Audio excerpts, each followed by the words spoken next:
मसीही ग्लोबल के अंदर, मसीही कम्युनिटी के अंदर अन्य भाषा को लेकर बहुत सारा कन्फ्यूजन, डाउट फैला पड़ा है। लेकिन आज इस वीडियो के माध्यम से मैं उन सभी कन्फ्यूजन्स को दूर करने के लिए कोशिश करूंगा और दूर करूंगा भी। जैसे कि हम ट्रांसलेशंस को स्टडी करते हैं, केजीवी वर्जन को हमने किया, एनआईवी वर्जन को भी हमने स्टडी किया है, लेकिन कुछ और बाइबल्स हैं, बहुत सारी बाइबल्स हैं जिसको हम अब तक हमने नहीं पढ़ा है। जैसे कि न्यू लिविंग ट्रांसलेशन हो गया, इंग्लिश स्टैंडर्ड वर्जन हो गया, एम्पलीफाइड बाइबल्स हो गया, और ना जाने कितनी कितनी बाइबल्स ऐसी हैं जिसको अभी तक हमने स्टडी नहीं किया है। तो आज की इस वीडियो में उन बाइबल्स को भी हम स्टडी करेंगे, ट्रांसलेशंस को स्टडी करेंगे और अन्य भाषा के बारे में भी पता लगाएंगे कि उन बाइबल्स में अन्य भाषा के बारे में, जो कि पहला कुरिन्थियों वचन 14 उसकी दूसरी आयत में जैसा लिखा हुआ है वहाँ पर क्या लिखा हुआ है। क्योंकि हम तो हिंदी में पढ़ते हैं, जो कोई अनजान भाषा में बातें करता है वो मनुष्यों से नहीं बल्कि परमेश्वर से बातें करता है। और इन बाइबल्स में भी क्या लिखा हुआ है उन सभी को हम खोजेंगे। जैसे कि लिखा है न्यू लिविंग ट्रांसलेशन की NLT Bible, New Living Translation, उसमें लिखा है for if you have the ability to speak in tongues you will be talking only to God. Only, ये जो वर्ड है ओनली, ये सिर्फ ओनली इसलिए रेफर किया गया क्योंकि परमेश्वर से ही बातें करने के लिए वो टंग दिया गया। आगे, since people would not be able to understand you, यानी कि जो लोग खड़े हैं वो आपको समझ नहीं पाएंगे। वुड नॉट बी एबल यानी कि वो नहीं समझ पाएंगे कभी भी। You will be speaking by the power of the spirit, यानी कि तुम आत्मा की शक्ति में इन बातों को तुम बोल रहे हो। But it all will be mysterious, यानी कि ये जो सब बातें तुम जो आत्मा में होकर या आत्मा की शक्ति में जो बोल रहे हो वो सब भेद की बातें होंगी, यानी कि वो किसी को समझ में नहीं आएगी। ये न्यू लिविंग ट्रांसलेशन का कहना है। अभी इंग्लिश स्टैंडर्ड वर्जन क्या कहता है, for one who speaks in a tongue speaks not to man but to God, for no one understands him but he utters mysteries in the spirit, यानी कि जो अन्य भाषा में बात करता है वो किसी मनुष्यों से नहीं बल्कि परमेश्वर से बातें करता है, जैसा कि हम हिंदी में पढ़ते हैं। बेरियन स्टडी बाइबल में क्या लिखा है, for he who speaks in a tongue does not speak to man but to God, indeed no one understands him, he utters mysteries in the spirit।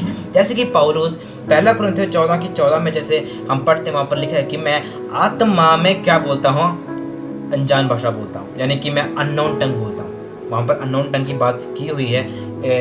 जैसे कि हमने पहले ट्रांसलेशन में देखा कि अन्य भाषा जो है वो वर्ड ही वहाँ पर गलत लिखा हुआ है, वहाँ पर आना चाहिए अनजान भाषा, क्योंकि अन्य भाषा समझा जा सकता है लेकिन अनजान भाषा नहीं समझा जा सकता। जो स्वर्गीय भाषा है वो अन्य भाषा नहीं बल्कि वो अनजान भाषा है, जो कि हमें किसी को भी समझ में नहीं आएगा। आगे जब हम देखते हैं एम्पलीफाइड बाइबल में लिखा हुआ है, for one who speaks in an unknown tongue does not speak to people but to God, for no one understands him or catch his meaning. यहाँ पर देखना, For no one understand him और catch his meaning, यानी कि उसका अर्थ भी नहीं समझ पाएंगे। But by the Spirit he speaks mysteries, secret truths, hidden things। Mysteries का मतलब क्या है, secret truths और hidden things। तो कितना क्लियर है अन्य भाषा के बारे में यहाँ पर अलग अलग बाइबल्स में दिया गया, और आप लोग कल्ट को मान के घूम रहे हो। और लिखा है आगे क्रिश्चियन स्टैंडर्ड बाइबल में, For the person who speaks in a tongue is not speaking to people। हर एक बाइबल में ऐसा लिखा हुआ है, जो कोई अनजान भाषा में बात करता है वो किसी इंसान से नहीं बात करता। तो आप क्यों बोल रहे हो कि हमें उसका भेद बताओ, आप क्या बोल रहे हैं हमें बताओ, हमें बताओ, क्योंकि ये लोगों को नहीं समझ में आएगा। जो बोल रहा है वो खुद को नहीं वो समझ पाएगा, क्योंकि वो किससे बात कर रहा है, परमेश्वर से बात कर रहा है। क्या बात कर रहा है वो, गुप्त यानी कि hidden things, secret truth, mysterious बातें, भेद की बातें वो बोल रहा है। आगे होलमैन क्रिश्चियन स्टैंडर्ड बाइबल में लिखा है, for the person who speaks in another language is not speaking to man but to God. अगर यहाँ पर कोई अनजान भाषा, कोई मराठी, तेलुगु, तमिल के बारे में लिखा होता तो हमें कहीं ना कहीं वो समझ में आ जाना था कि ये मैं तेलुगु बोल रहा हूँ, मैं कन्नड़ा बोल रहा हूँ, इसमें कोई मिस्टीरियस, कोई भेद की बात छुपी नहीं होती। लेकिन यहाँ पर एक वर्ड दिया गया है, वो है अनजान भाषा, यानी कि अननोन टंग।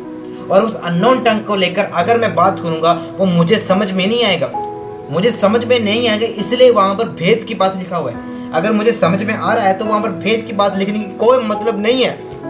तो इन बातों को समझो।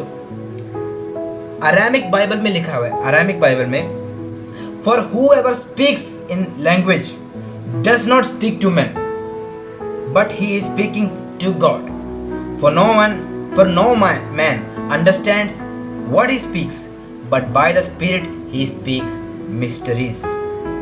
कंटेम्प्रेरी इंग्लिश वर्जन में लिखा है, if you speak language that others don't know, God will understand what you are saying, though no one else will know what you mean, you will be talking about mysterious that only the spirit understands. यानी कि पहला कुरिन्थियों 14:14 में पौलुस जिस रीति से बोल रहा है कि ये आत्मा से बोली जाती है, मेरी बुद्धि इसमें काम नहीं देती है, वही बातें इन ट्रांसलेशंस में हम पढ़ते हैं। इन ट्रांसलेशन में तो अकेला कि हिंदी लेकर, पंजाबी लेकर आप बोलते हो अन्य भाषा नाम की कोई चीज़ नहीं है, स्वर्गीय भाषा नाम की कोई चीज़ नहीं, सब लोग इसको समझ सकते हैं, सब लोग ऐसे जो है ये सिर्फ क्या बोलते हैं, हमें समझ में आएगा, या फिर ये दुनिया की भाषा है, ऐसा करके लोगों को बेवकूफ़ मत बनाइए। आपके सब्सक्राइबर्स आपको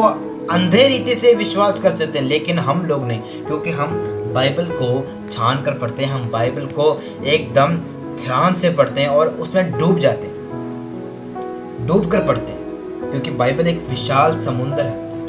और उस डूब के पढ़ने के वजह से ही इतने ट्रांसलेशंस को मैंने आपके सामने रखा, ताकि आपको ये क्लियर हो जाए कि अन्य भाषा प्रभु की तरफ से, अन्य भाषा वर्ड भी यहाँ पर यूज करना नहीं चाहिए, बल्कि अनजान भाषा, अननोन टंग परमेश्वर की तरफ से मिला हुआ एक वरदान है, एक किस्म का प्रभु की तरफ से स्पिरिचुअल गिफ्ट है, जो कि आत्मिक रीति से बढ़ने के लिए प्रभु ने दिया हुआ है।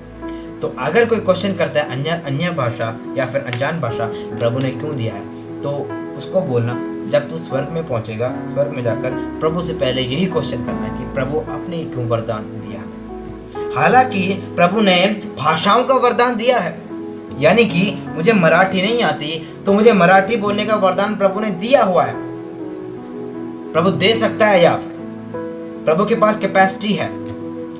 लेकिन एक ऐसी भाषा जो दुनिया के लोग नहीं समझ सकते, एक ऐसी भाषा भी मौजूद है।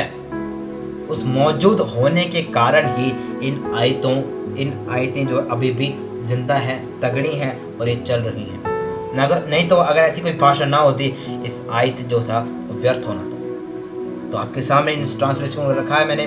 प्रभु आप सभी को आशीष करे, जितना हो सके इस वीडियो को शेयर कर देना, और जितने लोग कहते हैं अन्य भाषा नाम की कोई चीज़ नहीं है, उन तक ये वीडियो पहुंचा देना। कल्ट हमेशा हारता है, सच्चाई की हमेशा जीत होती है। प्रभु आप सभी को आशीष करें। आमीन।